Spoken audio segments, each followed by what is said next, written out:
CM Revanth Reddy శాసనసభలో KCR Kaleshwaram project ద్వారా కోట్లు దోచుకున్నారని విమర్శించారు. ఆ కేసును సీబీఐకు విచారణ కోసం అప్పగించామని, అయితే కేంద్రం దీనిపై ఎలాంటి చర్యలు తీసుకోవడం లేదు ఎందుకని సీఎం ప్రశ్నించారు.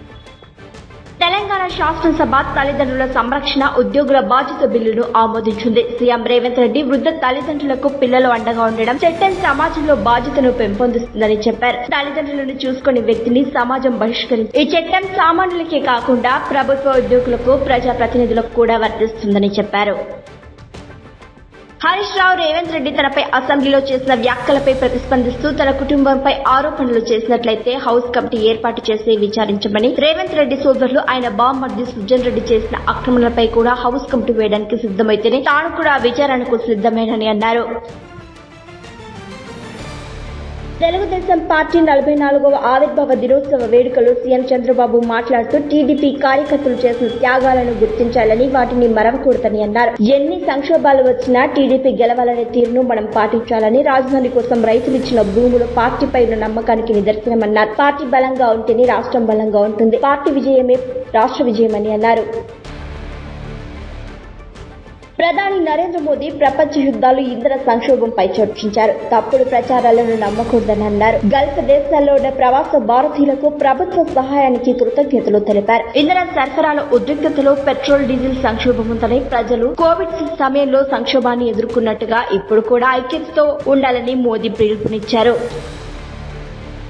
రణ్వీర్ సింగ్ హీరోగా ఆదిత్య దత్ తెరకెక్కించిన స్పై యాక్షన్ చిత్రం దురంధర్ ఇది బాక్సాఫీస్ వద్ద భారీ విజయాన్ని సాధించింది. కరాచీ లారీ నేపథ్యంగా ఉగ్రవాద వ్యతిరేక ఆపరేషన్ కథతో రూపొందిన ఈ సినిమా 1100 కోట్ల రూపాయలకు పైగా వసూళ్లను సాధించింది. ఇప్పుడు చిత్ర విజయం నేపథ్యంలో లారీ వాసులు దురంధర్ 2 ఆదాయంలో కొంత భాగాన్ని తమ ప్రాంత అభివృద్ధికి కేటాయించాలని డిమాండ్ చేస్తున్నారు.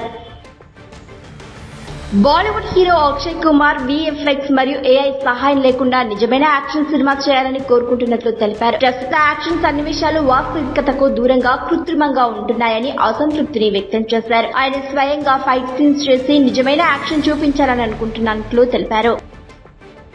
పశ్చిమాసియాలో యుద్ధం కారణంగా ఏర్పడిన ఇంధన సంక్షోభంలో భారత్ శ్రీలంకకు 38,000 మెట్రిక్ టన్నుల పెట్రోల్, డీజిల్ అత్యవసర సహాయాన్ని అందించింది. కొలంబో నౌకాశ్రయానికి ఇంధనాన్ని సరఫరా చేసింది.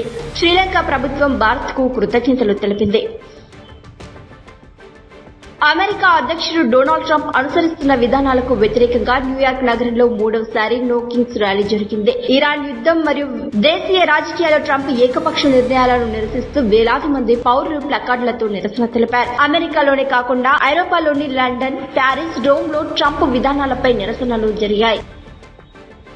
రష్యా చమురు ఎగుమతులలో కీలకమైన ఉస్తు పోర్టును ఉక్రెయిన్ డ్రోన్లు తీవ్రంగా దెబ్బతీశాయి. ఈ దాడితో పోర్టు నుండి ఎగుమతులు పూర్తిగా నిలిపివేయబడ్డాయి. ప్రీమోర్ట్ పోర్ట్ కూడా దాడిలో దెబ్బతినింది. అంతేకాకుండా ఉక్రెయిన్ ఈ నెలలో రష్యాకు చెందిన 10 ఇంధన సంస్థలపై దాడులు చేసింది. దీంతో రష్యా చమురు ఆదాయం గణనీయంగా తగ్గే అవకాశం ఉంది.